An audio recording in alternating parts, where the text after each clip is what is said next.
So first of all, good morning, everyone. I am delighted to welcome you to this event to present the initial outcomes of Reimagine Europa's task force on sustainable agriculture and innovation, and to discuss the implications together with our chair, Professor Luis Fresco, President of the Executive Board of Wageningen University, and our keynote speakers, European Commissioner for Agriculture, Mr. Janos Wizakowski, the Chairman of the European Parliament's Committee on Agriculture, Mr. Norbert Linz, and President of Agroecology Science, Professor Urs Nigli. The Task Force on Sustainable Agriculture Innovation was set up under the reimagined thematic area of narratives, climate, and the future, recognizing the need for new ideas and frameworks to help guide us towards a new and more sustainable model for European agriculture. I would like to take this opportunity to thank all the members of the expert committee for their time and effort in guiding this work.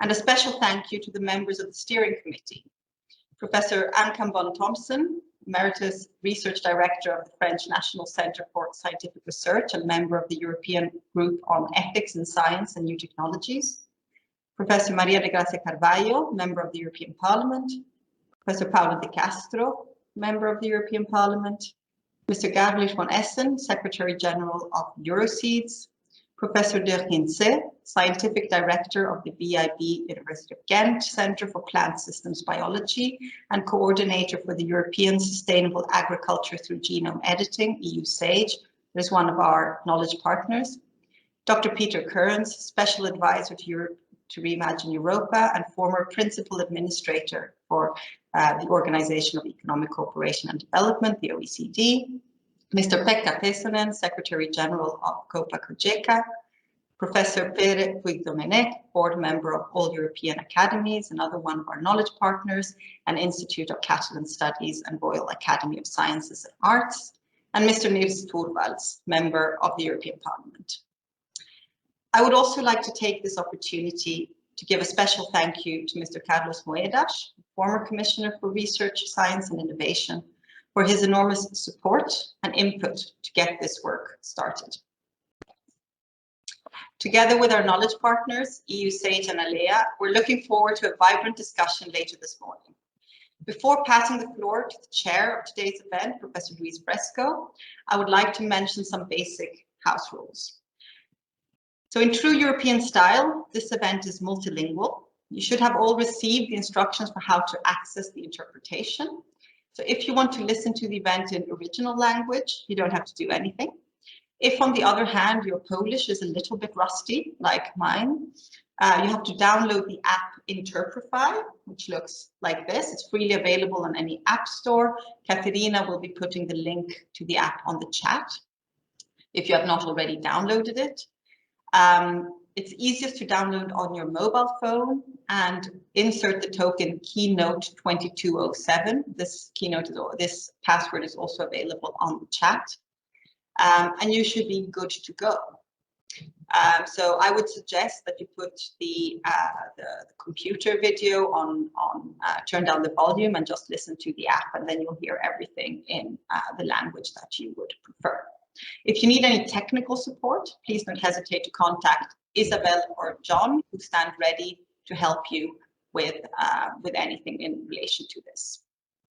If you have any questions during the presentations or would like to make any comments, we encourage you to use the chat. Katerina will be monitoring the chat throughout the debate and collect questions and pass them on. The event is being recorded and will be available on our website after the event. Minutes will also be taken and shared after the event, and these will include also comments and suggestions from the chat. So, as I mentioned, we're looking forward to an interesting and positive debate today. We are aware, as you could have seen from the title of the event, that many of the issues we are discussing today are contentious and tend to polarize discussions. The positive thing is that, as we will demonstrate, there is actually more that unites us than separates us. And we hope that with this in mind, we can focus on our common objectives today. How can we move beyond the apple of discord into a more worthwhile and rewarding discussion to make sure that we can develop a European model for sustainable agriculture that we can all be proud of? I would now like to pass the floor to our distinguished chair, Professor Louise Fresco. Louise is president of the Executive Board of Wageningen University, and in addition to her many other academic positions, she's also a member of the Trilateral Commission, member of the editorial board of the literary journal Der Gids. She's columnist at NRC Handelsblad and vice chair of the scientific group of the UN Food Systems Summit. Louise, the floor is yours. Thank you, Erica. Thank you for this nice introduction, and distinguished guests, ladies and gentlemen. It's a real honor and a pleasure to sit here with you at a distance, but I think we are united. We are united because this is an important event, also in terms of the timing. You might think that doing something in the middle of the summer is not going to be a formula for success, but maybe this will be a hot summer of debate. In any case, the timing is really appropriate. The timing is appropriate because we have a lot of thinking in the last few years and few months, both within the European Commission, but also in the member countries and worldwide. And what we've been seeing over a longer period, of course, is that actually the dissent, if you want, has been growing. And to me, it's a great irony that at a time where most citizens of Europe benefit so much from the advances in science and policy, that agriculture, food and health and private sector and government have become actually the bone of contention. The suspicion has been growing that something is really amiss, and many calls ask for a new system, a radical transformation. And I think it's very important to really go to the nitty-gritty of the details, as the reports that we will be seeing today actually have done. Where are the differences? Where are actually the issues for common ground? And there is a lot for common ground, I believe that as well. But we must identify where there are real serious issues, which I think maybe not apples of discord, but perhaps apples of confusion, if I may say so, which brings us more closely to Eve in paradise rather than to the Greek mythology of the golden apple, which, as you know, sparked the Peloponnesian or the Trojan War and wasn't a really very positive thing. But in any case, this is not just about discord. We have a number of wonderful pillars for the future for Europe. Of course, the farm to fork strategy, the Green Deal, the commitments on climate, the overall, what shall I say, growing together of the sectors of agriculture and health, the understanding that there will be no health and also no equality if we do not deal with the agriculture and food chain in all its totality. And there's probably no sector that is more complex. So we should all be very careful of generalizations and really look at what is needed where. The sentiments of many citizens that something is amiss with our food system and with agriculture, that we are, to put it in a popular mode, destroying the environment, that we are destroying biodiversity, that we are actually treating animals in a bad way, that our soil is dying, all that needs to be put in a scientific perspective. And from the science perspective, indeed, there is also a lot of hope. There's been an enormous move forward to what I would call a better understanding through precision. And precision doesn't just mean precision agriculture, but an understanding of the mechanisms that make sure that we can actually deal with changes in agriculture, changes in climate in a far more precise and concrete way than before. We don't need blanket treatments of fertilizer, we don't need blueprints. We can have both the location specificity that farmers and consumers ask for and have the scientific principles adopted as well. So this is an exciting subject and it's of extreme importance, certainly as we move forward, if I may just put that in the back of your mind, towards the September UN World Summit on next week, in fact, the pre-summit on food systems. And some of you are very closely involved with that. So this is a time to get agriculture and food and climate together. And I think the ambition you have and the EU has as a whole, and all of our member countries should have, is to make sure that by 2050 and possibly earlier, the Europe, as we know it now, should be the leading continent on innovation in food and agriculture, minding the environment, minding nature, and minding issues of equality. So I'm looking forward to this debate. I'm handing back to Erica to get us through the next few steps, and we will debate with our members of the panel soon after the presentation of the report. Thank you, Erica. Thank you very much, Louise, for this wonderful introduction to why we're here today and to the hopes and aspirations of today's event.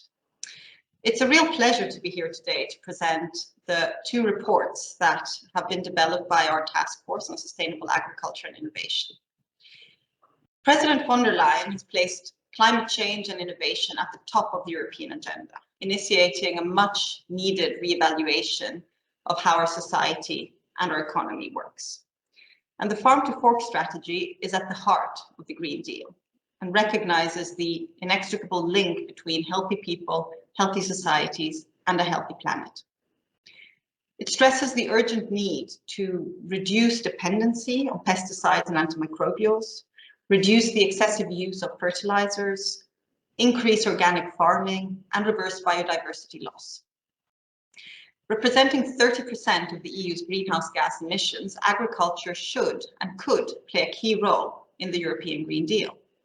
Yet the difficulties in balancing this transformation with the day-to-day reality of farmers and consumers across the continent was set to create difficulties. And this is something that was underlined by the complexities in finding an agreement over the common agricultural policy negotiations that happened the last months. Agriculture is, in fact, here in Brussels, often referred to as the apple of discord of European politics.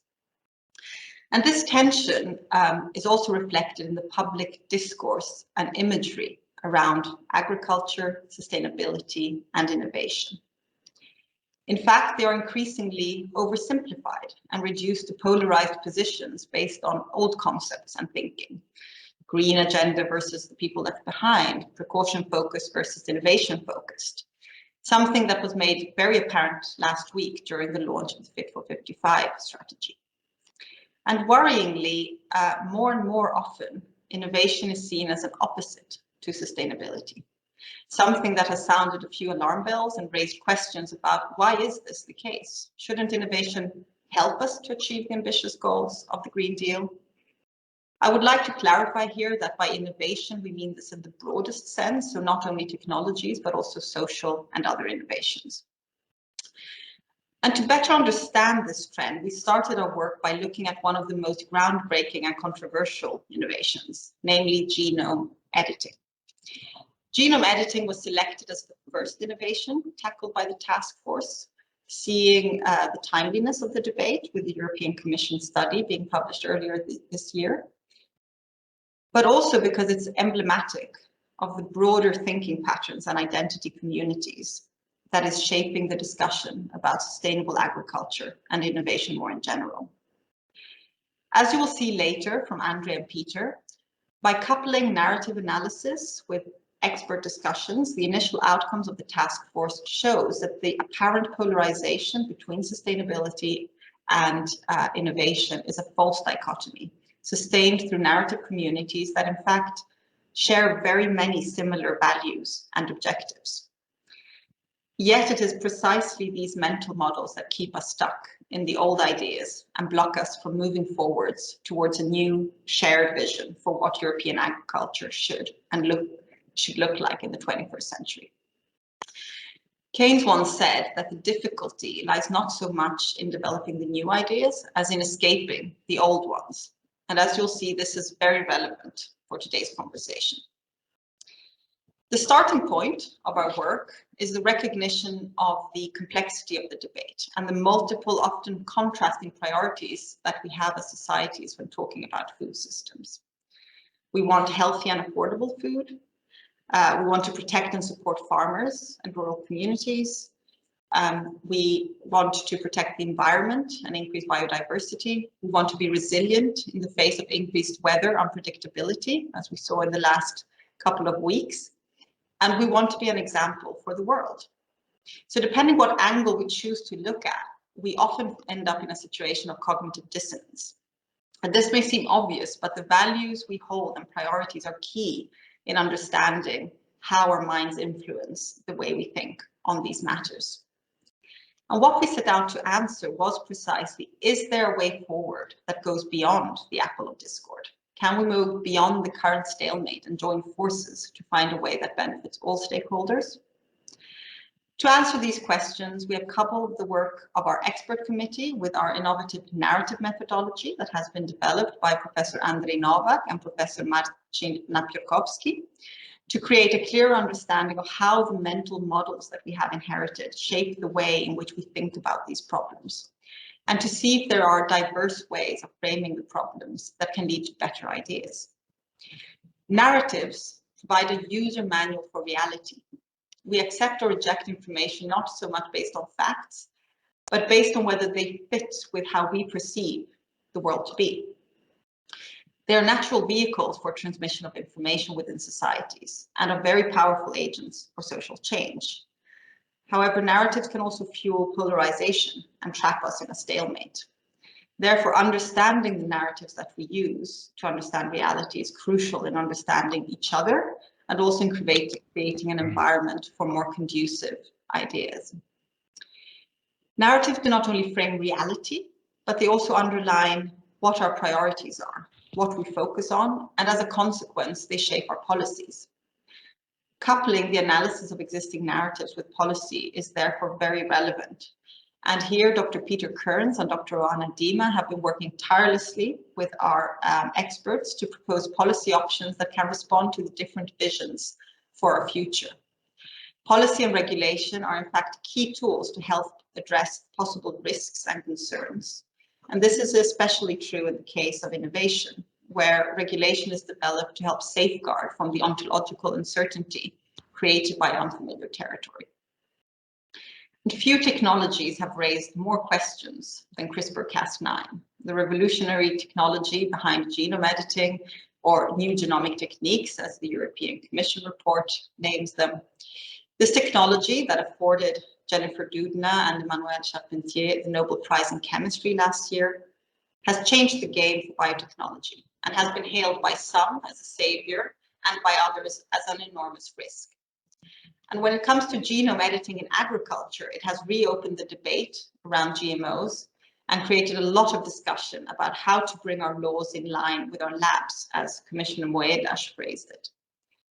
In fact, a lot of effort has been made in the past years to better understand the challenges and opportunities of this technology and how we could frame regulation to support our ambitions for a more sustainable agriculture and minimize the undesired consequences. The debate has sparked enormous interest and polarization, and the broader question of what should we do remains unanswered. And this is what we have been looking at and discussing with the task force, bringing together representatives from the different perspectives to try to understand what is fueling this polarization and if there is another way forward. I would now like to give the floor to Andrej to give us an overview of what we have learned from our narrative analysis as described in the report on narratives that you can find in the chat link.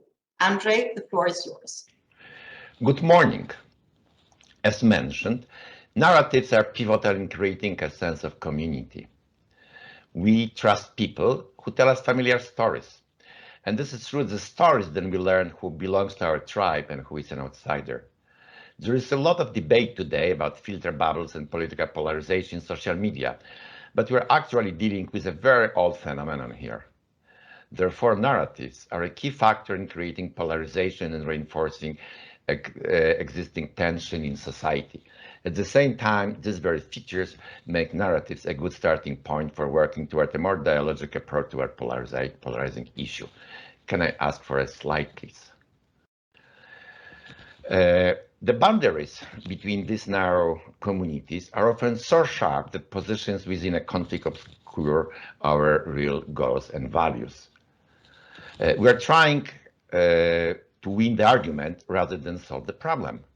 In the conflict and negotiation tradition, there is a story illustrating this. Two sisters wanted to divide one orange. One shouts, "I want an orange," while the other grabs the fruit. What would be a just division? Could cut it in half, flip a coin? If only the sisters would stop their argument for a moment and talk about their needs, they would quickly learn that there was a solution that fully satisfied both parties. One sister needed the peel of an orange to make a pie. The other just wanted to squeeze the juice. The orange can be divided in such a way that the objective of both sisters are fully satisfied. We encounter similar challenges when looking at polarized policy debates. New slides, please. Why are we working with narratives? Analyzing narrative allows us to understand the true concerns, goals, and values underlying specific positions on issues. This paves the way for solutions which maximize the gain of the stakeholders, as illustrated by the story of these two sisters. Seeing the controversial and highly polarized debate around genome editing and GMO, we're interested in creating a deeper understanding of the narratives that shape this polarization, which is in many respects representative of the broader debate on the future of our food systems. We have discovered that although the narratives are polarized, many basic values are shared by the different sides of the debate. These common values can be the starting point for new narratives that are less polarized and are capable of dialogue and can lead to nuanced solutions. To address this, we took a close look at the narratives that shape the argument over new technologies in agriculture. New slide, please. So what's our technology on narratives? Using a mix of qualitative and quantitative approach, we analyzed thousands of newspapers, magazine articles, and posts on social media and extracted dominant narratives in the public debate. As a result, we identified 8 basic narratives shaping the current discourse on genome editing in agriculture. We presented these results of our analysis to the expert committee and used their help in further understanding of the narratives. Next slide, please. The table outlines the narratives. For convenience, 4 of these 8 narratives were grouped as precaution focused, while other 4 were more innovation focused. Our intention was, however, not to reproduce the existing polarization of the debate, but rather to understand more deeply the concerns these narratives were identifying, as well as the underlying values and goals. The 4 precaution-focused narratives can be summarized as: gene modification may have unpredicted consequences. We may not even be aware of the potential dangers. Modification of genome violate the rules of nature. Greed destroys the traditional way of life. And we have heard these promises before. The 4 innovation-focused narratives may be summarized as: gene editing is progress. It is yet another agricultural revolution. We need it to face a crisis. Suspicions have been addressed and tested. Genome editing technologies aren't completely new, but nowadays we have more precise technologies than ever. Today, I will not go through all narratives, as we want to leave some space for the debate, but I will look at one narrative per side to show what we can learn from these narratives. You can find the analysis of 8 narratives in the report. Next slide, please. Greed destroys the traditional way of life is one of the most popular precaution-oriented narratives. It follows the scenario. For thousands and thousands of years, traditional forms of agriculture have produced food and fed growing populations. Traditional farming methods evolved in harmony and dialogue with nature, also providing a harmonious way of life. Until one day, big business introduced modern industrial standards into agriculture, destroying traditional farming communities, stealing their freedom, and creating a dense network of financial dependency that replaced traditional social networks of trust. New slide, please. This narrative closely links the debate about new technologies in agriculture to the argument about globalization, describing reality in terms of economic inequality. In this narrative, is synonymous with traditional farming and juxtaposed with industrial farming. As you can see, the images accompanying the narrative shows hungry people branded with barcodes. They are well-recognized symbols of greed and corporate power. We need new slide, please. We need to face a crisis. On the other side, one of the most prevalent innovation oriented narrative we found was that we need to face a crisis narrative. Its basic scenario consists of 3 steps. Because of new global challenges, we face an unprecedented crisis. This is the moment of decision. New technologies are crucial weapons or tools. This view is built around the general scenario of challenge where progress is not a guaranteed one-way street. Whether as humanity we have, whatever as humanity we have gained in previous centuries may be lost when we fail to adapt and face new obstacles. A new slide. The reasoning is illustrated by the image of forking paths, highlighting the pivotal moment of decision. This narrative focuses very strongly on the negative effect of non-adoption of certain solutions. This narrative is usually illustrated with iconographics and vector images with green, blue, and cyan as dominant colors. This demonstrates the general principle that in innovation-oriented narratives, data and facts get more exposure than the human factor. The Earth is one of the main symbols, suggesting the global dimension of the challenges faced. Images representing this narrative often refer directly to the forking path by presenting crossroads, board games, and either-or scenarios depicted in the form of split screen. Potential negative effect of neglect are often depicted in form of scorched earth, starving people, etc. New slide, please. The stories we analyzed showed a very divided world, and yet at the root there were often shared values such as importance of Green Deal and farm-to-fork strategy, feeding people, food sovereignty, local food, environment, biodiversity, freedom, decentralization, well-being of people, especially farmers, equal chances for small and medium enterprises, equality of chances of small farms in industry. New slide, please. We also found common beliefs. Different narratives are built around common beliefs and perceptions. We need systemic approach rather than use a single bullet approach. Climate change and environmental degradation are viewed as major threats. Decay of villages and family farms need to enhance small and medium enterprises. New slide, please. So where do we go from there? First, if we want to meet pressing global challenges, we need dialogue and more nuanced approach. To build an optimal portfolio of solutions, we need to embrace the diversity of opinions instead of focusing on unifying them. Second, we need the systemic approach toward the future of agriculture. Both our societies and ecosystems are complex systems. They are composed of many interdependent elements that influence each other. A change to an element has consequences for other elements.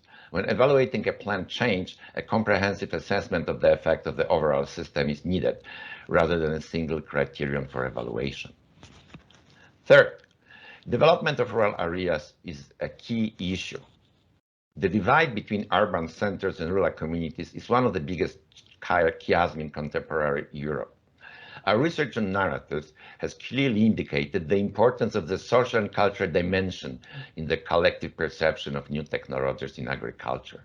Fourth, we also need to go beyond an oversimplified dichotomy of nature and technology that fuels current polarization of the debate.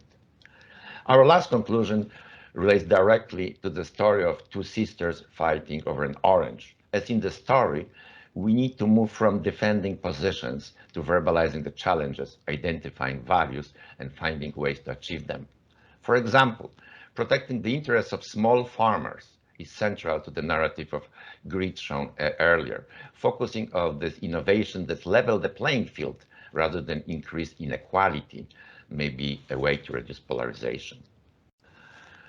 In summary, new slide, please. In summary, we began by listening carefully to the various voices in the ongoing dispute. From competing stories, we tried to extract common values and goals, often disguised in very different metaphors and images. The next step is to look for policy solutions that would incorporate these values and build solutions based on real needs instead of fighting over the orange or apple of discord. What exactly does this mean for the ongoing policy debate? Here, I would like to give the floor to Peter. Thanks, Andre, and good morning to you all. It's very nice to see you all online here today. I would like to take just a few moments to present some highlights of our report on policy options for the future of genome editing in the EU, which of course we're launching here today together with the companion report on narratives, which Andre has just been describing. The report on policy options was developed with the support of Reimagine Europa's strategic and knowledge partners, ALEA and EU SAGE.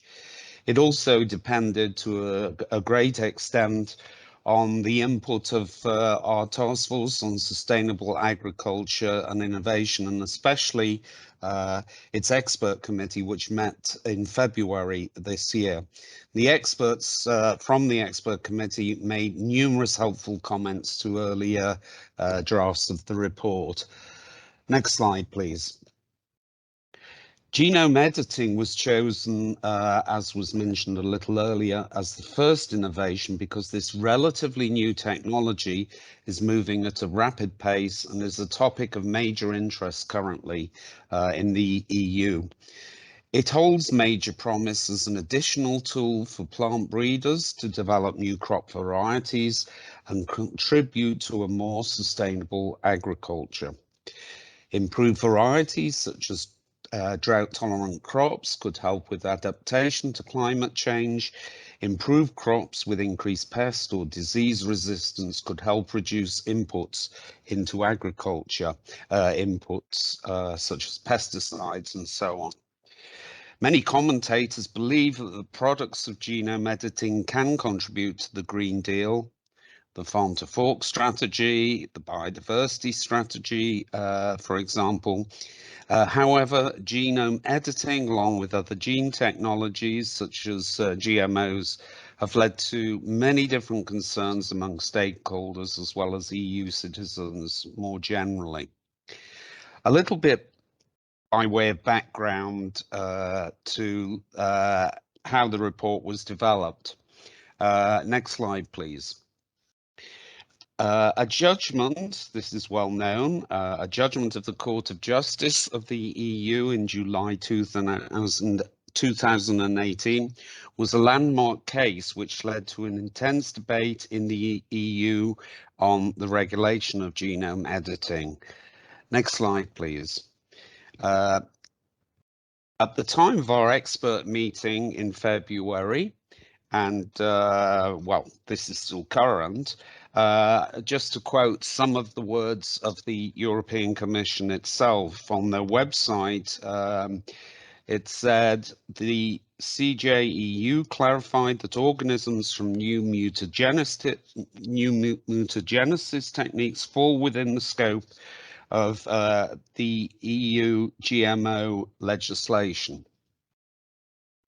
The Commission, it carries on, the Commission is now working with EU countries and stakeholders to implement the court's ruling.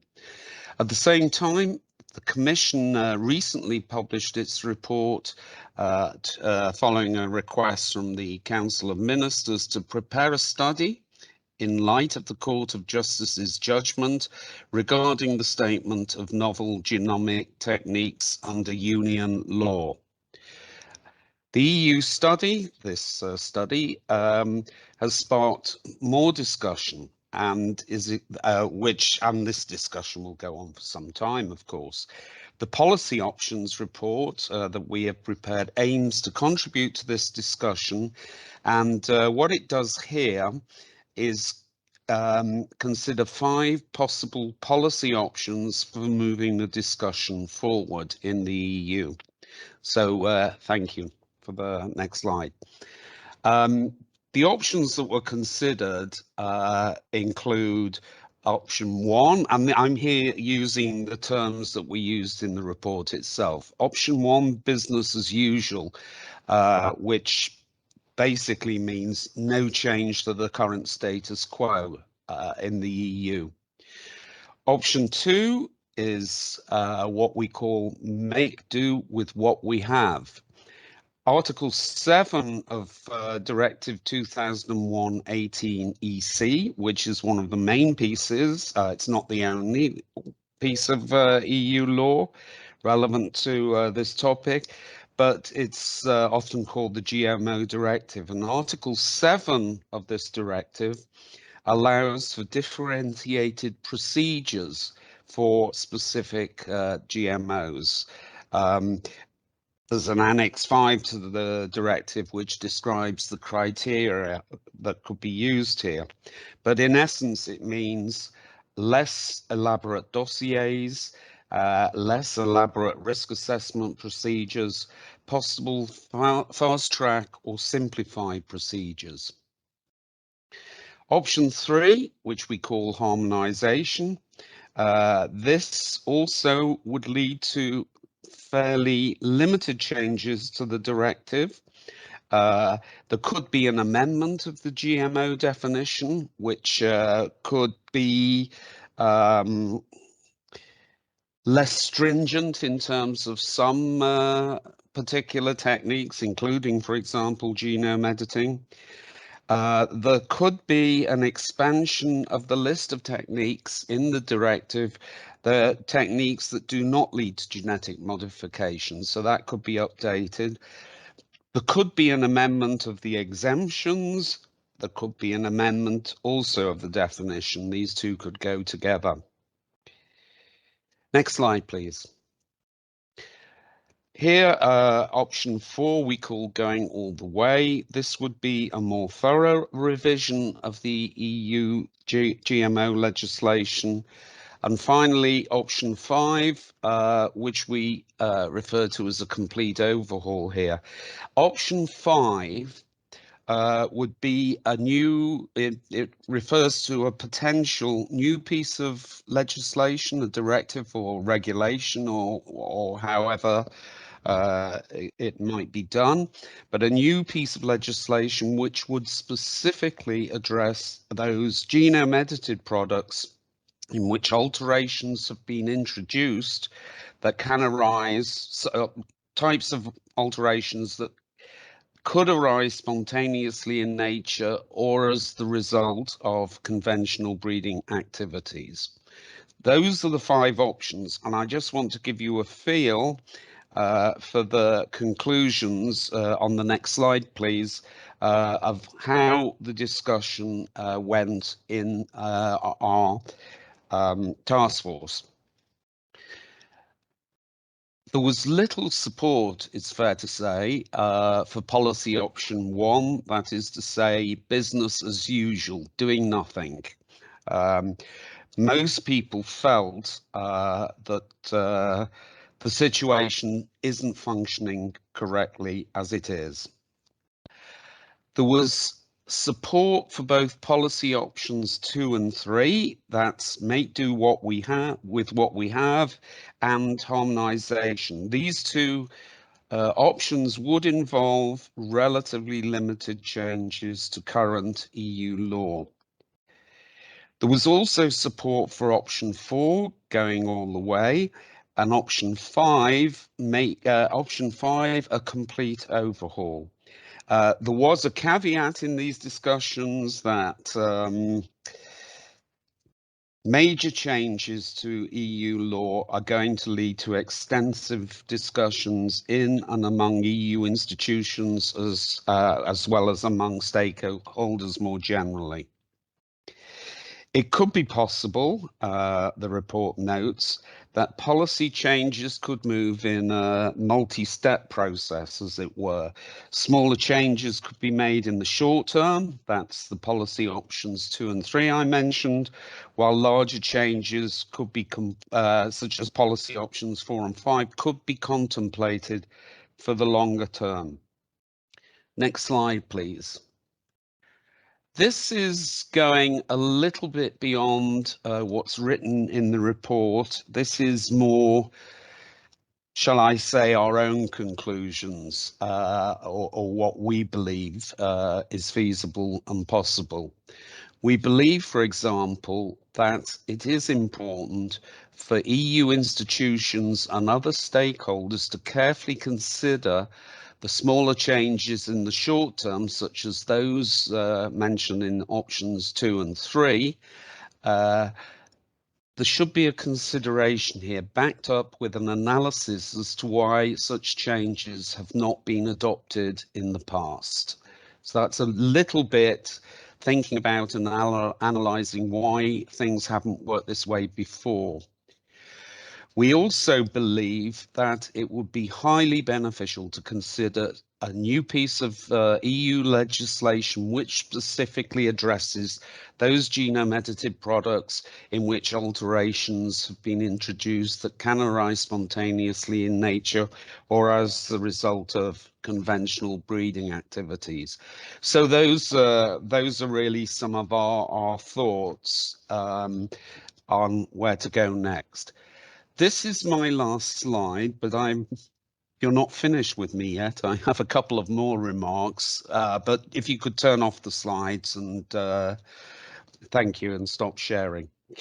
In closing, I commend the policy options report to you. It has a lot of interesting material, which I haven't had time to go into here. To give just one example, we had a presentation on the case of Argentina, which has adopted a lighter regulatory approach to products of genome editing as compared with GMOs. Argentina has extensive experience of working with both. The effects of this legislation in Argentina, we were told, has been that producers of GMOs in Argentina tend to be large multinational companies. In contrast, producers of products of genome editing tend to be smaller and more local SMEs. And I would strongly encourage those of you who are interested to go to the report, and there's quite a bit of referenced material there which goes into more detail here. I think this case does show that goals of policy can be achieved by designing a suitable regulatory system leading to a diversity in models of farming. If we think about the similarities of priorities between the different sides that Andre presented earlier, it does show that there should be a way forward where we could all get the orange that we want, so to speak. So let's start by understanding what the major aims are and what we want to achieve and go from there in the future. Addressing all the challenges present in our food system will require an enormous cognitive, legislative and practical effort. The EU must refine and consolidate its vision for a European model for sustainable agriculture based on shared values that satisfy the needs and preferences of its citizens. To do this, we must move away from the existing polarization and battle of narratives into an ecosystem more conducive to finding shared solutions. We need to move away from the zero-sum game we are currently stuck in, where nobody wins. We must strive towards finding solutions that can satisfy the needs and concerns of all stakeholders. Innovation could and should be a key ally of sustainability. Europe was built on the concept that there is strength in diversity. Being able to see things from different perspectives and take advantage from different points of view can be a real strength in developing solutions that are more resilient, future-proof and robust. As we have shown, this holds true even for agriculture and genome editing. There is no one model fits all. There is no single solution for agriculture. That's not really the European way. Europe should instead create the opportunities and tools for farmers and consumers across the continent to find the model that works best for them, creating strength in diversity and coexistence of different models. So, thank you very much for listening. Thank you very much, Peter and Andre, for presenting these reports, and thank you all to the experts and everyone involved in the task force who have been working tirelessly these past months to get this work done. We're now really looking forward to the debate with our keynote speakers to hear what their opinion is on this work and on this perceived opposition or polarization between sustainability and innovation, and more broader, how this fits in with the European vision for a new model for sustainable agriculture. So I'm really delighted to be presenting our first keynote speaker, Commissioner Janos Wizakowski. He has been tireless. It's been a very intense year for agricultural policy this year, and he's been working tirelessly with the CAP negotiations first, and it will continue to be an intense year. So we're very much looking forward to hearing your opinions. Mr. Commissioner, the floor is yours. Thank you very much. Thank you, Professor Fresco, and for your introduction. Thank you, Professor Novak and Dr. Kearns, for very interesting presentations. As we emerge from the COVID pandemic with an agreement reached on Europe's future agricultural policy, it is very timely to discuss some of the challenges and opportunities facing our agri-food sector. We must meet these challenges and opportunities through policies driven by research, knowledge, and innovation. From a policy perspective, making the European food system sustainable and resilient is our key objective.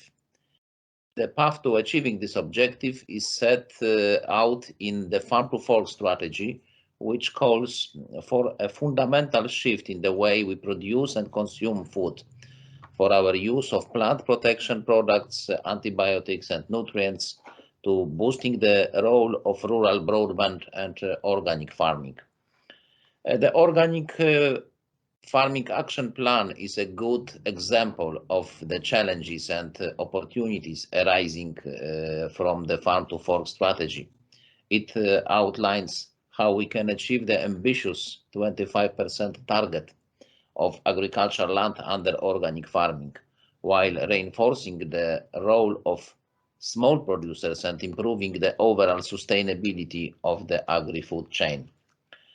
Consumers want sustainable food, and all actors in the food chain should see this as their responsibility and opportunity. The new CAP will be a key instrument of change to make Europeans' food systems fit for future. National strategic plans will provide an opportunity for member states to achieve the ambitions of the Green Deal and to support their small and medium-sized family farms.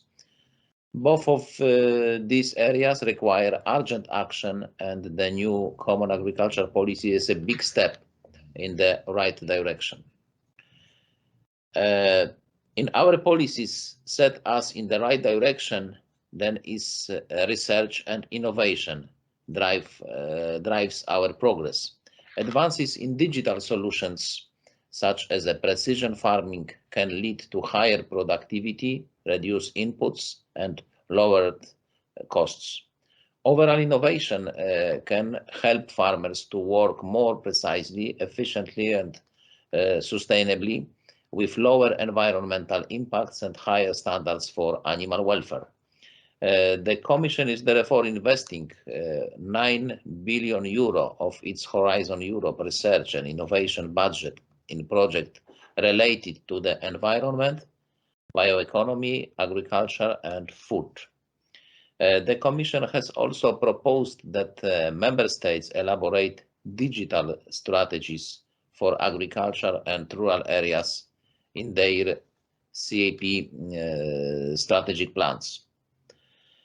Plant protection and breeding is a good example of how policy and innovation can combine to meet the goals of the Farm to Fork strategy. Sustainable food system will rely on seed security and diversity. Farmers will require access to a range of quality seeds for plant varieties adopted to the pressures of climate change. The sustainability challenge calls for measures that provide stronger protection of plants in the face of emerging pests and diseases, as well as ensuring soil health. You said also about the question of new genomic techniques and about the Commission study published. This is not my direct responsibility. This is responsibility of the Commissioner for Health, my colleague Stella Kyriakides. But the very short remark. Yes, the Commission published a study on so-called new genomic techniques, where we concluded that the GMO legislation has clear implementation challenges and there are legal uncertainties. Based on the outcome of the study, the Commission has decided to start an impact assessment to ensure we take the right policy actions on plants derived from some of the most advanced new techniques. But for the Commission, it's crystal clear that any further policy action should maintain a high level of protection of human and animal health and the environment, but also reap benefits from innovation. The Commission is sharing the results of its study, and we are keen to discuss the next step with EU institutions as well as stakeholders. In conclusion, this is why events such as these are so important, because a challenge shared is a challenge divided, while knowledge shared is knowledge multiplied. Ladies and gentlemen, thank you very much to thank you for your time and attention. I look forward to sharing our knowledge in the discussion that follow. Thank you very much. Thank you very much, Mr. Commissioner. And I fully agree with your vision that knowledge share is knowledge multiplied. And this is what we're hoping to achieve also here today, to multiply the input and really benefit from the different perspectives. So with no further ado, I would like to introduce our second keynote speaker, Mr. Norbert Linz.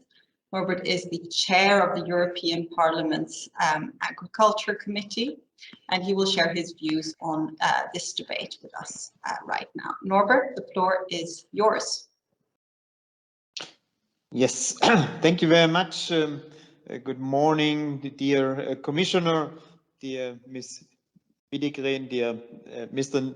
Nigli, dear Ms. Fresco, dear ladies and gentlemen. So I couldn't follow all the presentation because I had some technical problems. I hope they are now solved. Dear ladies and gentlemen, last month we reached an agreement on the CAP, what the Commissioner mentioned before, the biggest agricultural reform since 1992. With the new CAP, we are increasingly supporting family farms. In future, more than 80% of the payments will go to farms of up to 50 hectares. But the new CAP also means that from 2023 to 2027, 25% of direct payments will be used exclusively for new ecological measures, with a total budget of 50 billion euros in the first pillar. It is the largest budget we ever had for these measures. This CAP is historically and internationally unique, in my opinion. And through this regulatory system, farmers will make a widely contribution to CO2 reduction. Climate change means more extreme weather events, and coming from Germany, I know what I'm talking about when we look to the last days, what happened in Germany, Belgium, and some Netherlands and Luxembourg. More floods and heat, more powerful storms. We know that global warming will not stop overnight. Our farmers and society will have to live with climate change, will have to live with. It also means that our farmers will have to adapt to changing climate conditions. Wouldn't it help to have plants with drought tolerance for reduced water consumption or fungal resistance for less pesticides? Wouldn't it help to have plants with short stalks from storm prevention?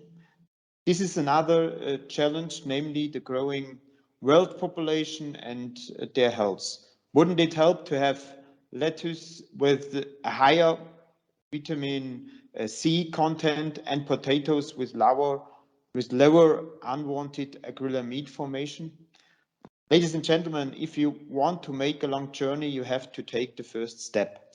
We need, in my view, a pragmatic approach towards new breeding techniques in the sense of a modern and sustainable agriculture. The CRISP technology offers opportunities for improvement in areas such as environmental, animal, and human health protection.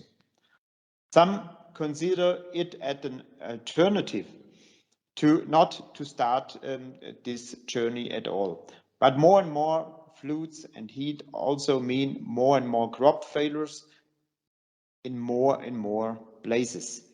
Then Europe has a problem, and so does the growing global population. This would endanger our food security in the long run. On the world market, those who deliver will be the ones who have successfully completed their journey and have adapted their crops to climate change. Of course, we need to set certain boundaries, but we should as well trust our scientists, also in the sense of the EU as a scientific and innovation area. We should therefore responsibly, but at the same time openly deal with this topic based on our principles. Ladies and gentlemen, first we must convince the population of the importance of this journey through a broad societal dialogue. We have to free the public debate on genetic engineering from misinformation, myths, and a confused understanding of nature. According to the current state of knowledge, individual genetic modifications produced with new breeding techniques cannot be distinguished from others, not even from natural ones. We need to involve the population on this issue here and give the science space to be heard. Second, our legal framework from 2001 is no longer appropriate for these innovative technologies. The European Union has an outdated legal framework. We need to put a framework that allows a safe use of new breeding techniques instead of completely banning them. Europe is in danger of being locked in the scientific and economic backroom. In North America and Asia, genome medicine is already the big target and is being successfully used. This is being done without the unwanted side effects that are common in conventional breeding, using ionizing radiation and the use of chemicals. We need regulation that enables the responsible use of new breeding techniques for urgently needed innovation in plant breeding, orientated on the precautionary principle. For products that do not contain any external genetic information, the obligation for positive labeling specific to genetic engineering should be dropped. Ladies and gentlemen, I hope that today's event will send out a positive signal in this regard. Thank you very much for your attention. Thank you very much, Mr. Chairman, and also for pointing out some of the importance of the societal dialogue that will now start, also with the consultation that the European Commission is going to launch in the autumn. And I look forward to hearing how this debate continues afterwards. I'd now like to present our third keynote speaker, Professor Urs Nigli, who's President of Agroecology Science, to give your view on this debate. Urs, the floor is yours. Thanks a lot, Erika. It's a pleasure, distinguished colleagues, to be on the panel here and to say something. Obviously, my role today is to help bridging beyond the polarization we are in. And the Commissioner Wojciechowski already mentioned the exciting experiments we are facing, the Green Deal and the farm-to-fork strategy. And I think it has opened really a completely new perspective for Europe and far beyond on sustainable development of agriculture. So this spring, summer, it was very exciting to be on the expert group preparing the legal framework for the farm-to-fork strategy. And we mainly or only discussed about detailed ideas how sustainable food system could be designed. So this is really a new area and a new development which is important. It is part of an institutional innovation which will come. And of course, important more steps have to follow, such as the cap, because I'm still not happy about using only 25% for public goods and the rest for income support. So we need to also to do the next steps there. A core issue is always innovation. The Swedish author and philosopher Johan Norberg wrote in 2016, "The human brain is the only resource which is pleasantly reproducible." And he is right. It's really important to focus on that, because the use of the human brains means all. It means safeguarding the knowledge of autochthon people. We discussed that a lot among the scientific group of the UNFSS, also with Louise, really to profit from the knowledge of indigenous people. And it also means the practical knowledge of farmers acquired in centuries. It means solid science, and it also means the best use of the fast-growing knowledge of modern science. And the progresses done there are tremendous. So if we look at plant breeding, if we look at precision farming, the use of biodata and algorithms, and also the application with artificial intelligence, but also the development in material science, not to use the modern science. We cannot afford that in order to solve the challenges we face with global food security. So to conclude, what exists globally are unsustainable farming systems. We have to discuss that, and it's also linked to unsustainable nutrition behavior. And we also have to discuss this, and we focus too much on technologies, because technologies are always means to achieve something. And what we want to achieve is sustainability, and those technologies which are safe and which help to achieve that goal are the good ones. Thanks a lot. Thank you very much. And I think what you pointed out there at the end is going to be a very relevant part of this discussion. I have been working for nearly 2 decades in the myth between science, policy, and media and public discourse. And what usually people tend to say is that the problem is not the technology, but it's the social aspect and the coordination aspect and how this fits into the models of society. And I think that is the big challenge, where this approach of bringing the narratives and understanding what the real concerns are behind a public discourse or behind an apparent polarization can be key in finding common ground and looking at this in a different way. So I'm very much looking forward to the debate that will follow. I think we've heard a lot of points that will be brought up again. So without further ado, I'd like to give the floor to our chair, Professor Louise Fresco, and to start the expert panel debate. Louise, the floor is yours. Thank you very much, Erica, and thank you also to the two presenters and the three panelists. Just a few comments to sort of kick things off from my side. First of all, it is indeed true that the only sustainable resource we have is brain power, or I would say, or knowledge, because knowledge even is stored without brains, and it's exactly that storage that may be important to the future. But really what you're pointing to, I think, is also the importance of sharing experiences. And if there's something that we would like to see in Europe is, of course, the enormous wells of experiences in the diversity of farmers. A grape grower in southern Italy cannot be compared to a farmer in northern Germany with his cows and so on. And a Polish potato farmer cannot be compared to, for example, a French wheat farmer, and so on and so forth. So it's the diversity in the knowledge that counts. Now, my second comment would be to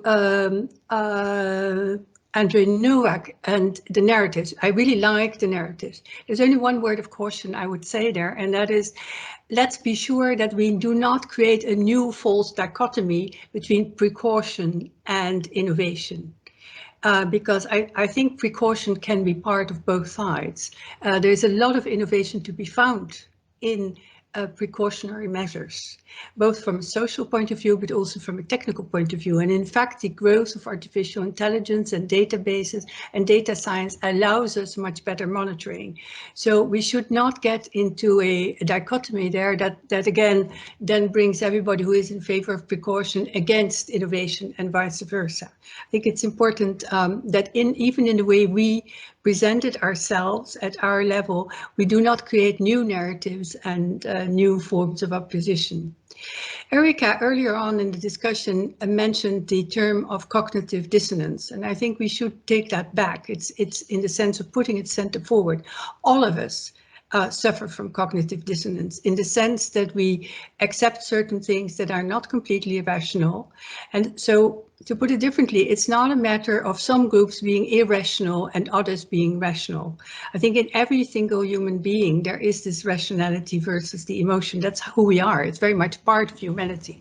So we should try to identify where is the cognitive dissonance? Why do some people long for very traditional farming, although they know that life 100 or 200 years ago was actually quite awkward and life expectancies, etc., were quite miserable? What is this they're longing for? It's not just only a tradition, it's also a feeling of belonging. And so analyzing that cognitive dissonance, I think, will help us also. Now, on the measures to be taken, Peter, I think you traced a very interesting way there. I think the word that we should take up now in the discussion is how can we take this step-by-step approach? Again, here there is no blueprint. It's not saying solution 5 versus solution 2. It is which steps are best. The difficulty here is the same actually as the difficulty with human beings. As human beings are very diverse, so are countries, and so is legislation in different countries. So how do we move forward to getting also the best experiences in regulation and legislation that can help us forward? And when I look, for example, at my own country, we've tried very hard to create sort of a public debate around some certain contentious issue. And we don't have yet a really European debate on what is the way forward on new technologies and on the future of agriculture more in general. We're working on it, we've been doing this, but it's not It's not yet ingrained in the public debate. And what you see in the media is indeed either very optimistic, exaggeratedly optimistic, or it's extremely pessimistic. And it's not just differences of vision, but it's also the increasing polarization. And it's very interesting to look here perhaps at different types of technologies that we've seen in the past. I mean, nobody would have believed 25 years ago that this little thing, my iPhone, would never be more than half a meter from my body at any point in time, and that I'm doing about everything on it. We didn't ask for it. We didn't ask for an iPhone. Yet, I think there are very few citizens of Europe who don't feel that an iPhone or something of the kind is not extremely useful. If we had waited for a public opinion debate and asked, do you want this kind of things, we wouldn't have wanted it probably. I remember myself when people said, do you want a mobile phone? I said no the first time. I don't need it. So in other words, we can evolve much faster than we think, and not everything needs to have full consent, because we cannot just predict. Yes, we need consent in terms of legislation, we need consent in terms of the overall direction, but you cannot predict the kinds of technologies that will be helpful. But the difference between CRISPR-Cas or gene technologies in general, or what I like to call precision agriculture, which also involves data, and an iPhone is, of course, that we see the immediate impact of this on our daily lives.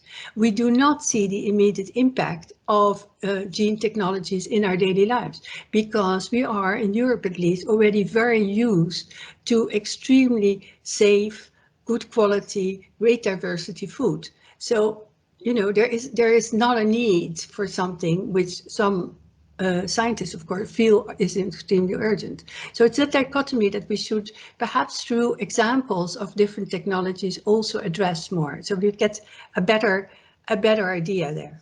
So finally, last comment before I give the panel the floor is, it's important to include the dimension of health. I think far more than 20 years ago, we now feel that agriculture is not just a sector that produces raw materials or food, it really produces also health.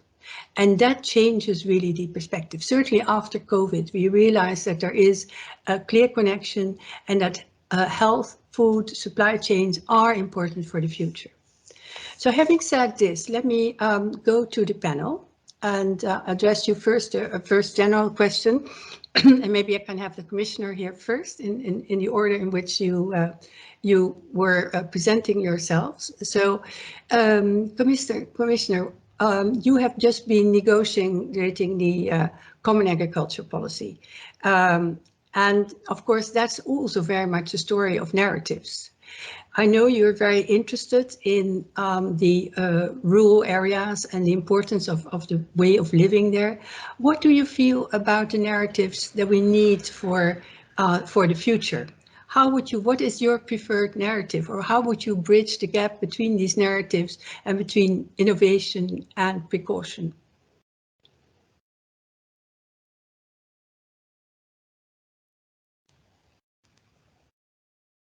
Commissioner Wojciechowski.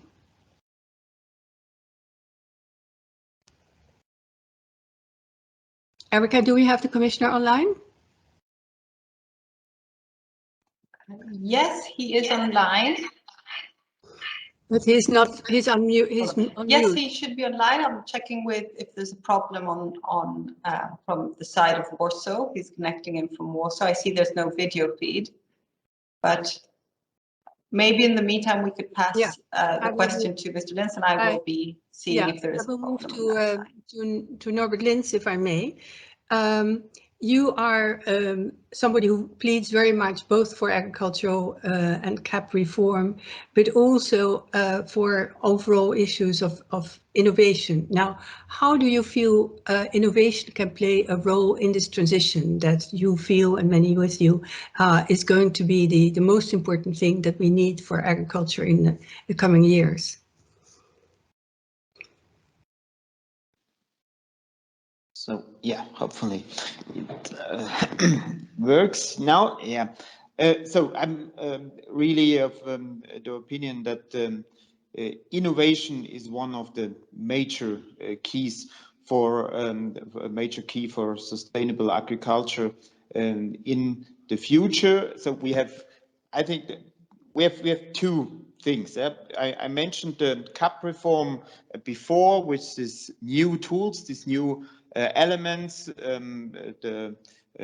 mentioned the eco schemes where there is a lot of support in the future for the farmers to be more sustainable when it comes to environmental aspects, and more sustainable when it comes to, for example, animal welfare aspects. But I think sometimes I had the impression within our talks on the common agriculture policies, and when it comes to discussion within my committee and my neighbor committee, the ENVI, the environmental committee in the parliament, that innovation, that digitalization, and for example precision farming doesn't play that role in the debate, what in my view it has to play. So that means it should be in the middle of our discussion and used as a key for solving the problems I mentioned in my speech. So this would be a wish from my side for the future, for future debates in the European Parliament, in national national parliaments, and all the political debate about a more sustainable agriculture sector. So Norbert, how would you go about giving that space? How do we get innovation more squarely into the debate, both in the CAP and outside? And particularly, of course, how do we get the debate on CRISPR-Cas and gene editing going? Yeah, on the one hand, we as a politician can be part of this discussion to bring this debate to the people, and to be open there, and to promote science, to promote the science-based approach. But on the other hand, we need the media as well. As I talked a lot to journalists in the last weeks and months when we negotiated the CAP, sometimes I had the impression that there is not that much knowledge about innovation, about precision farming, and about all the technologies which are available for the agriculture sector. And this should be better conveyed in the future to journalists. Maybe this is an aim for us as well, and better conveyed to the people. Mm-hmm. Mm-hmm. Thank you. Yeah, I think you're pointing to a very important point here at the end, and that is, let's not forget the role of the media in shaping opinions and also in shaping confusion in some ways. I'll come back to you and to that later on. Let me first ask Urs. Urs, in some quarters, agroecology is seen as the opposite of the way we move forward with innovation. Now, you and I obviously know that agroecology still means very different things for different people, but do you see an opposition between the discussions we have about innovation and genomics and things like artificial intelligence and so on, and the agroecological approach? Yeah, thanks, Louise. I think the agroecological concept is a little bit broader than the organic concept. So, to not using GMO is in the DNA of organic farming, and it's really one of the USP of our organic farming, and it's also very important for marketing reasons. But agroecology is a broader concept, being not so much regulated, so strictly regulated, having a clear goal, and this is a very sustainable concept of safeguarding natural resources. And I think the concept is a brilliant one. Organic belongs to it, but it goes beyond. And there are different debates whether the use of modern technologies like the modern breeding is part of agroecology or not.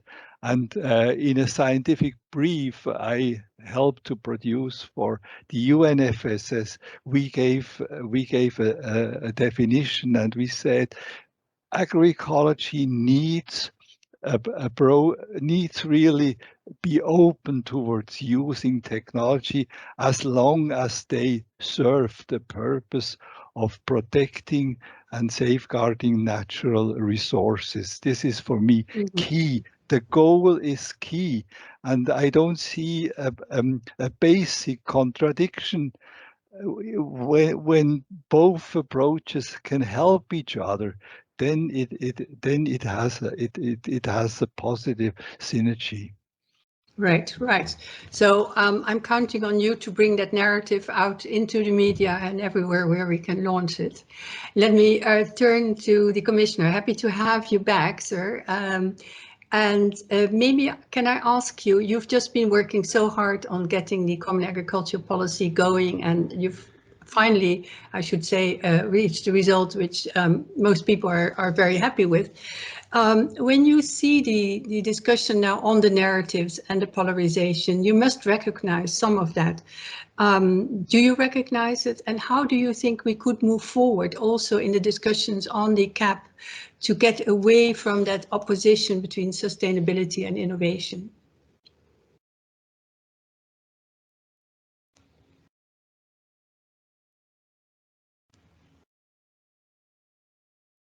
Can you hear me, sir?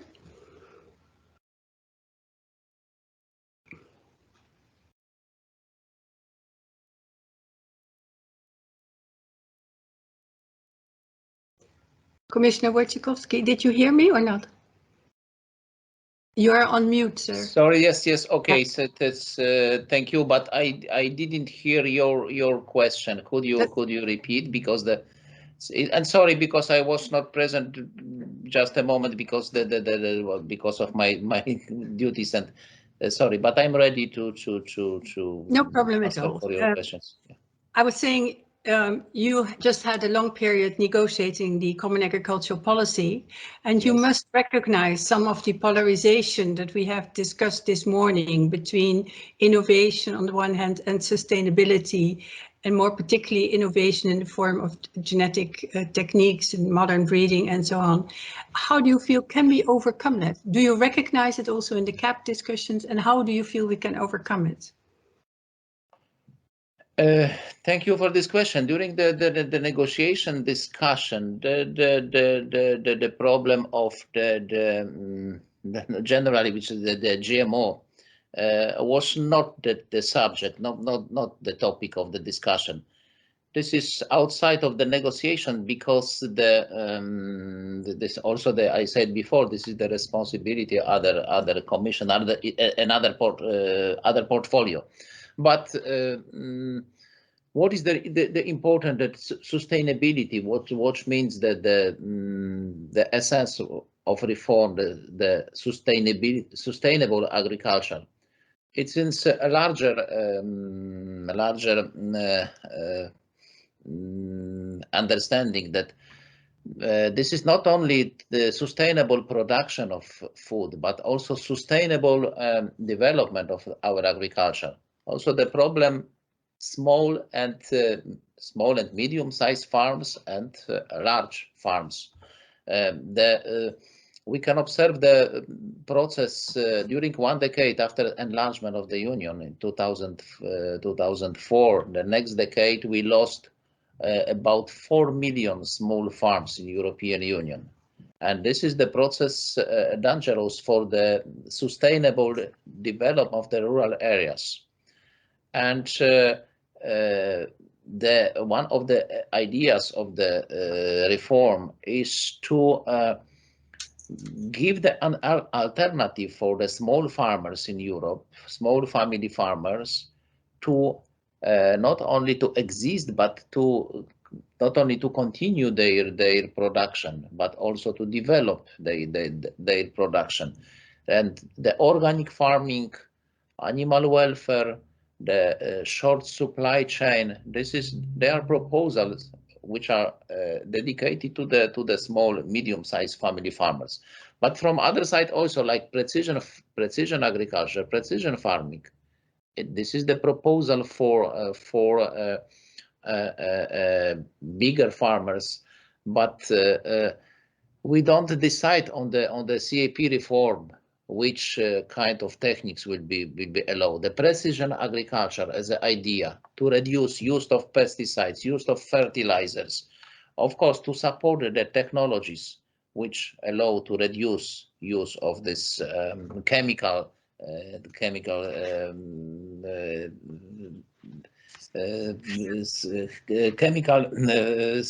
fertilizers, etc.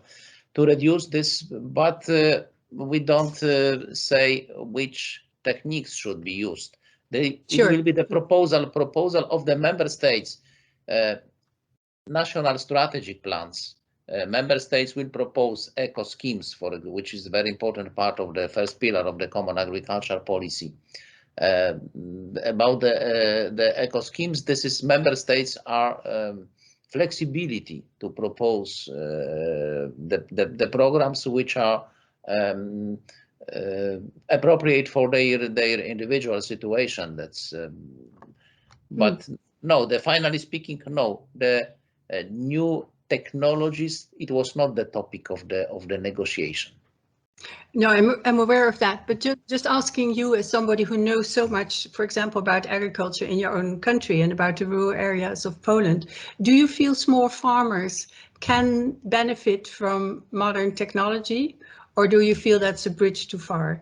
Because some of these technologies, of course, are not scale dependent. They're not necessarily linked to large farms, even the precision farming you are talking about. Of course, it depends which technologies, and I'm all time in favor of the technologies and the research and innovation. It should be profitable for all types of farms or all types of farmers. But once again, that it was not the topic of the negotiation process. The small farms. First of all, is to give them possibility to continue to be competitive, and this is to be competitive because we can observe that from one side is the intensive farming, large-scale farming, which the small farmers are not able to for the competition with them without the additional support. And there is a lot of negative consequences of this situation. That, like in some sectors, maybe especially this is not in the crop production, maybe less, more in the animal production. We can observe the sectors in which is the very high concentration of the production. For example, the eggs production, laying hens farms. This is now there is discussion about the cage age, the system there is idea to ban this system in the future, but this is less than 4,000 very high intensive farms in the whole European Union, and 50% of the production. Could you imagine what it means for the sustainable development of the rural areas? This is one small number, very intensive farm, and results that many 100,000 smaller farms they were forced to stop their production. They have no chance for the competition. This is the problem in European agriculture. I don't say that we don't need the intensive farms. No, that there is no idea to stop the intensive farming, but to create. To give the smaller farmers alternative to participate in this this competition, like the organic farming. Why it is very important? Because there is a lot of farmers across European Union that for them there is choice to be organic and to participate in the competition in organic farming or to be not productive, because in the competition intensive production they have no chance. But also this is very important observation that we can observe the increasing of the demand, consumers' demand for the organic products, especially during pandemic, the COVID pandemic crisis. There was increase for whole production, but less, not so high for the conventional, but very big increase of the demand, consumers' demand for the organic production. This is the chance for the future, generally for the European agriculture, especially for the small and medium-sized family farms. Thank you. Yeah, thank you very much. That's very enlightening and helpful. Maybe I may turn to Norbert for a minute and ask you to react to some of the comments the Commissioner made. I think the issue of organic including or excluding genetics we will deal with in a moment, but the issue of competitiveness, Norbert, of small farms, how do you see that? How can we move also a narrative that allows consumers to understand that if we go for small farms, then competitiveness, or in other words, also food prices may become an issue? Yes, this was really, one of the major, I think the main discussion within our negotiation on the common agriculture policy between the co-legislators. The Parliament asked, for not only for a greener CAP, but for a fairer one. And I think what we have managed, and I realized that there was some criticism by Usnigli on the first pillar. So he wanted to have more of the eco schemes and maybe less of the basic income support. When I understood that right, I can fully understand that. But for example, give you an example from my region. I come from Baden-Württemberg, from the very south of Germany, and we have the smallest farms when you compare it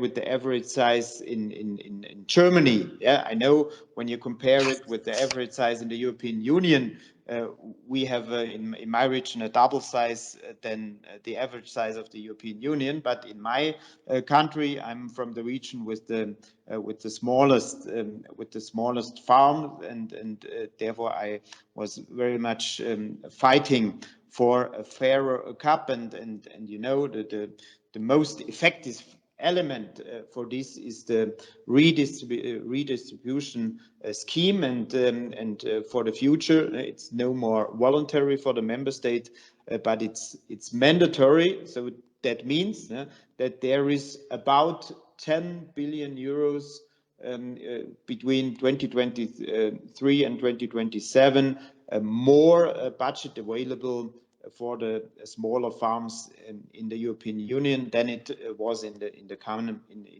current period. So this is really an important signal to family farms, to small and medium-sized farms in the European Union. But I think more is needed. The Commissioner rightly spoke about the competitiveness of small farms in the European Union. And I think when it comes to precision farming, to innovation, to digitization, there is a lot of more cooperation needed between the farmers. There is maybe we need better and higher support rates for smaller and medium-sized farms than for the larger farms, so that we give incentives, better incentives for investments. For example, the Commissioner rightly mentioned the animal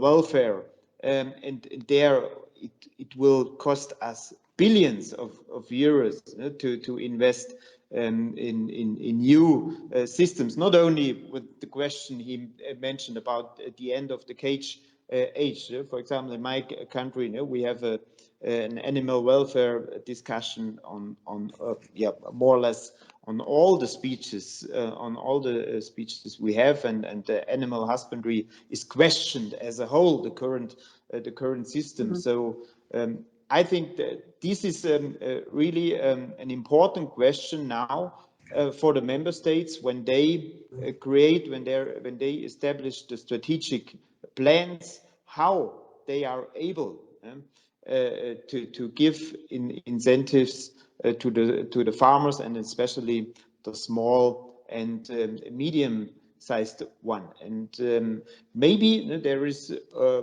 as well more research needed when it comes how can small and medium-sized farmers fulfill the expectation from the society when it comes to a more sustainable production on animal welfare and on environmental aspects. And the other questions, I was shadow rapporteur for the organic regulation as well. And for example, coming from a region where we have a target for 2030 to have between 30 and 40% of the farms and of the land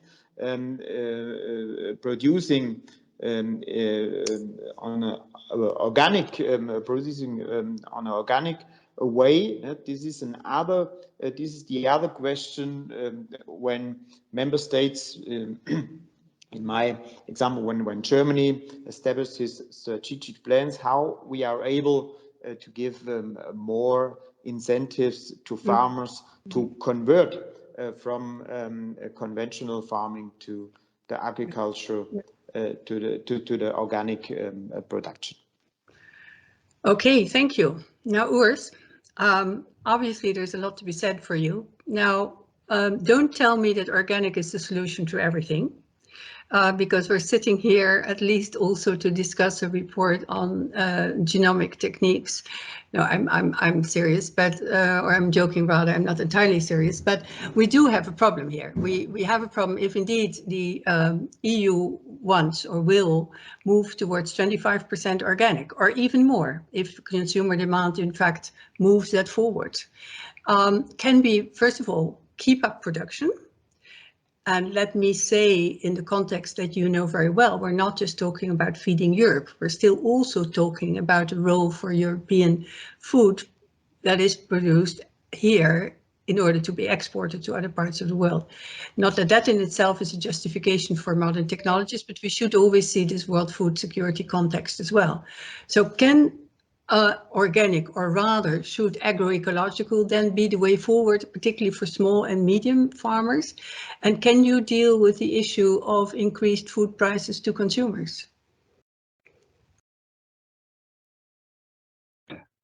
Thanks, Louise, for the question. I think Commissioner Wojciechowski mentioned it rightly.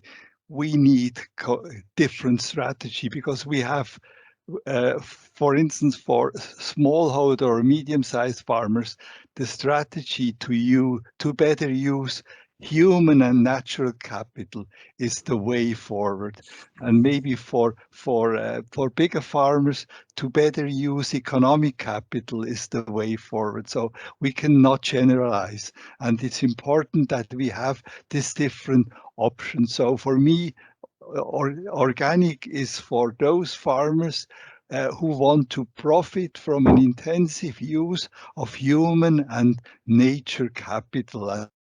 And this is the way forward, and this is a part of the European reality and part of the European progress. But of course, this is not the whole thing. So we, in order to feed the world, we need completely different strategies. And we realized that when we produced the action track 4.3 paper, Boost Nature Positive Food System, that the diversity of food system globally is such huge. So I'm very positive that with this diversity of food systems, we can really feed the world. I'm extremely optimistic, and part of it is also that we extensify intensive production, but we make intensive productive farming systems more sustainable, more environmentally sound, and for that, and this is part of guaranteeing global food security, so we cannot say that organic or what else can feed the world. This is nonsense. We must take what every farming system can deliver in its local context under its economic condition, and that's why I think that the dual strategy of Commissioner Wojciechowski, I realized in the farm to fork strategy, to support this the organic farming as one strategy, but on the other hand, also to support research on modern breeding technology. I think this duality is the right thing to solve the European and the global problems. Duality and perhaps even more than that, diversity in general. Peter and Andre, I wanted both of you to have a quick reaction to what has been said, because your reports are so rich and I'm sure everybody will read them, but many other things have now been put on the table. If I can start with you, Peter. Having heard what you've heard, what is the way forward? I need you to unmute, Peter. Yeah, sorry, I was just struggling with my unmute button. What a question. One of the things that I do believe, there are a couple of things, let me say. I think what we've heard a lot about diversity in agriculture. Both at the global level, but also in the context of the EU. And I firmly believe personally that diversity is very important. If we are thinking about some of these new genetic technologies and innovation in agricultural more generally, I think these are very useful tools, but they are not inconsistent or counter to any form of agriculture, in my opinion. They can add to agriculture at all levels: large-scale farming, small-scale farming. Maybe it's a bit optimistic to include organic farming here and saying organic farming would benefit from new genetic technologies. That's a kind of contradiction, but certainly the types of things that Urs was talking about, agroecology more generally, I think these technologies could be improved, could be important as a contribution to diversity as well. If you remember, and it's a very good example, I was speaking about Argentina, and we get more data from other places, including Latin America, but from other places, that with these new forms of genetic technologies, genome editing, it does allow the opportunity to benefit smaller types of enterprises, smaller farms, but also smaller seed companies. And but this depends on the way it's regulated. And one of the things we're not saying is that genome editing should be taken out of the regulatory system. But the regulatory system and the way it functions is very important to the way that some of these more precision-based technologies can evolve and contribute to agriculture in the EU and more globally. Right. Yeah. Thank you. That's really helpful. Andre, where you're on my screen, can I have you to sort of come to a closure on all the narratives at the same time and give us a new, exciting narrative that we can all adhere to? Okay, so first of all, I would like to say that I absolutely agree with your comment that there is no need for opposition between precaution and innovation oriented narratives, that really both represent extremely valuable, important contribution to our debate about the future of agriculture and technology. And in fact, what we have, I was more saying that that historically we see this division, but I think that, as the story about, sisters and, dividing an orange goes, right? I mean, we need both. And I think both can bring very important points for finding, the best solutions. Now, I think that we do not really, but when you're saying, well, what is our unifying, new narrative? I also think that there is, not the one single narrative, and that we shouldn't be looking for, one narrative. We rather should look for a space in which narratives can be in a dialogue. And I think that, it's natural that we see different narratives. And the different stakeholders have different opinions, different views, different narratives. I think what is important is that narratives can be in a dialogue with each other rather than opposition, because they all can contribute something very important to the solutions. And I think that we shouldn't really be in charge of developing new narratives. And I'm not going to tell you what is our new narrative, because I think this is our role should be more the role of enablers, of being able to show the common values, the ways to facilitate dialogue, rather than trying to present a ready-made narrative. So I think that I would say here the diversity of views and this interaction is something, and understanding the value in all points of view, both precaution focus and innovation focus, is really very important, because only then when we of course as Commissioner Wojciechowski said, we need to be very concerned about the safety, yet we need to be open to way of finding the progress. And I think that that in a way the new narratives can or the new perspective will emerge from the dialogue of different narratives. Thank you, Andre. That's very useful.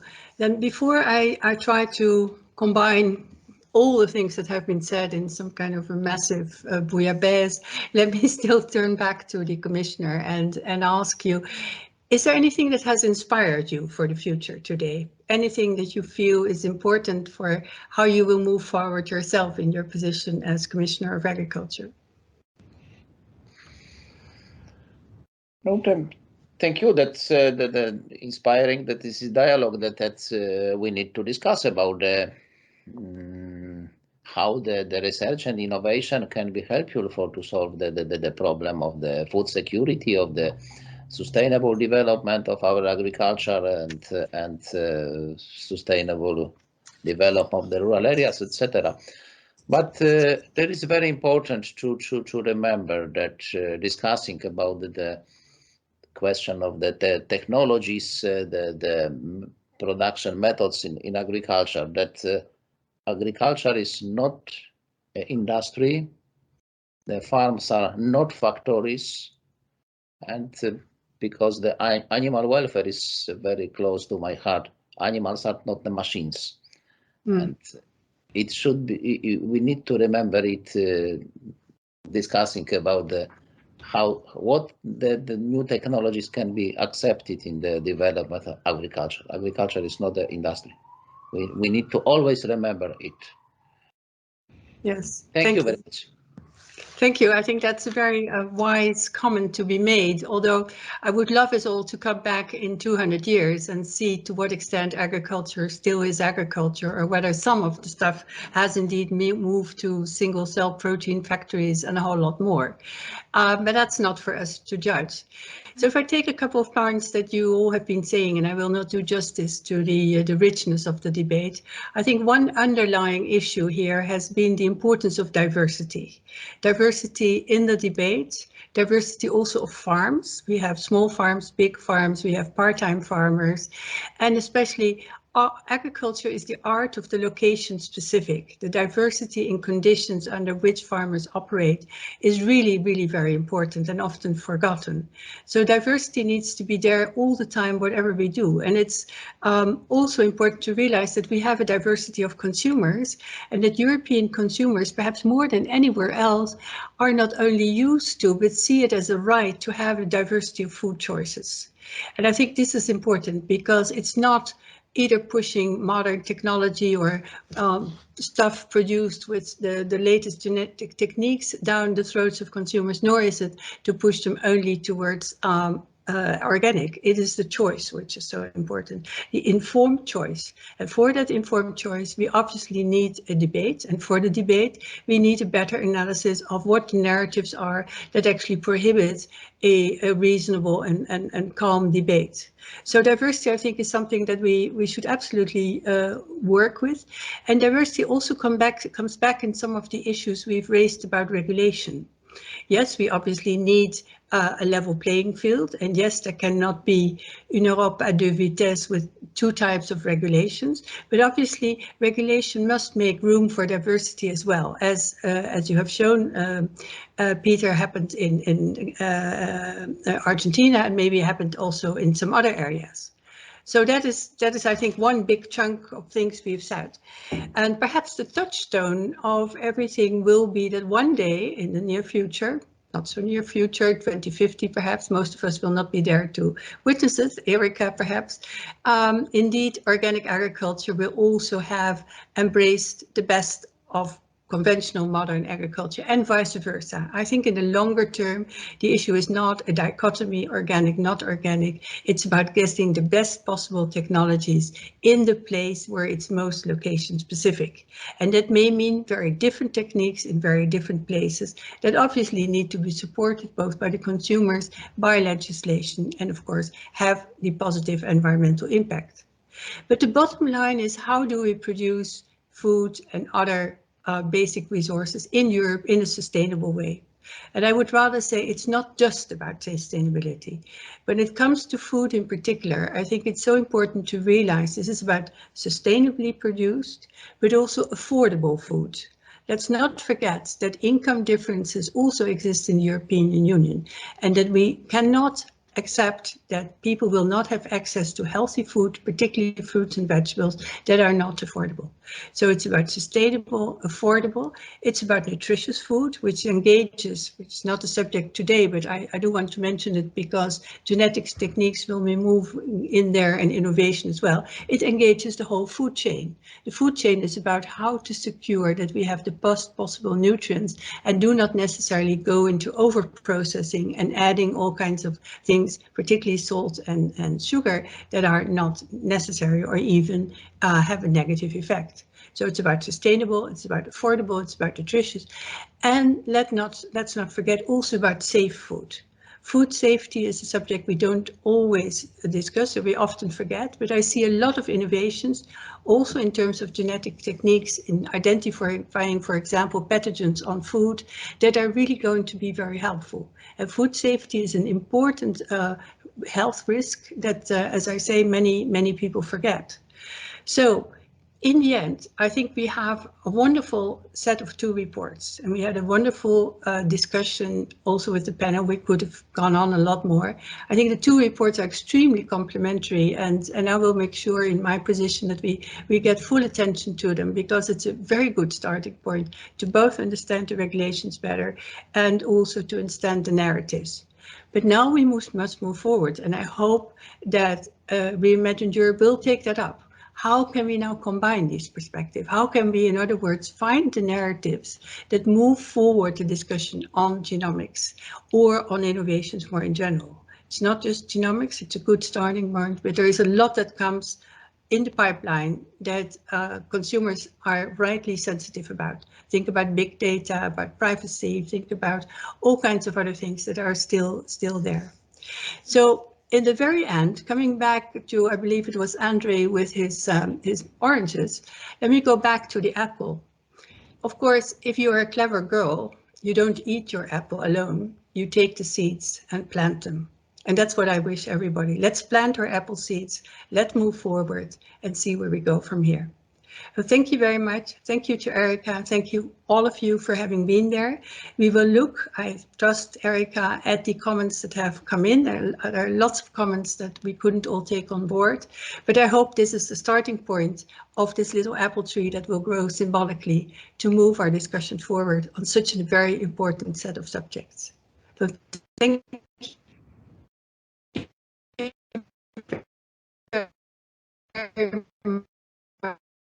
Thank you for your patience. Erica, anything you want to add at this? I wanted to thank everyone for your time and for a fascinating discussion. As I mentioned, we will take up all of these points. I'm sorry, there's an ambulance in the background. And as Louise, as you suggested, we will be planting all the seeds and all the ideas that have come up and see what comes out of the tree. And we will get back to you in the autumn. We will continue our work on this, and we will continue by working to understand what are actually the needs and concerns and how do we combine them so that we can move beyond the apple of discord, build this tree of new ideas, and come to the agreement and the sharing of the oranges so we can all get to the vision that we want to achieve for the future of sustainable agriculture in Europe. Thank you very much to everyone.